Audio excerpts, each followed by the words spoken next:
that for Canadians to be optimistic about their future, they need to see the prospect of jobs for them and for their children. That's what's going to keep our economy going.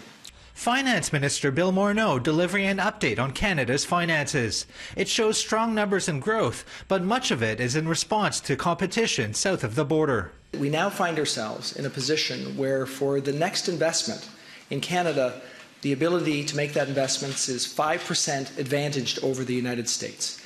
That's very positive because we have a competitive situation that we always need to think about.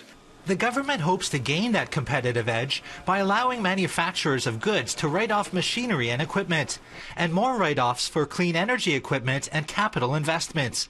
And it's those capital investment write-offs the government hopes will help the energy sector in Alberta. The investments in Alberta are significant capital investments. It will have an important advantage for those organizations that make investments to create jobs in the future.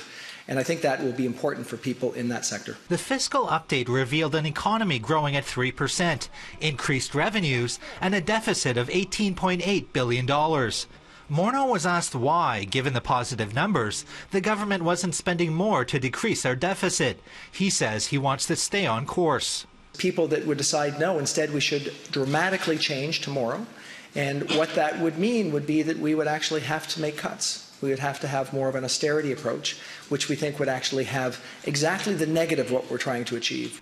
The update also flaunted 550,000 new full-time jobs over the last 3 years, the lowest unemployment rate in 40 years, and the strongest economic growth of the G7. In Ottawa, Nigel Newlove, City News.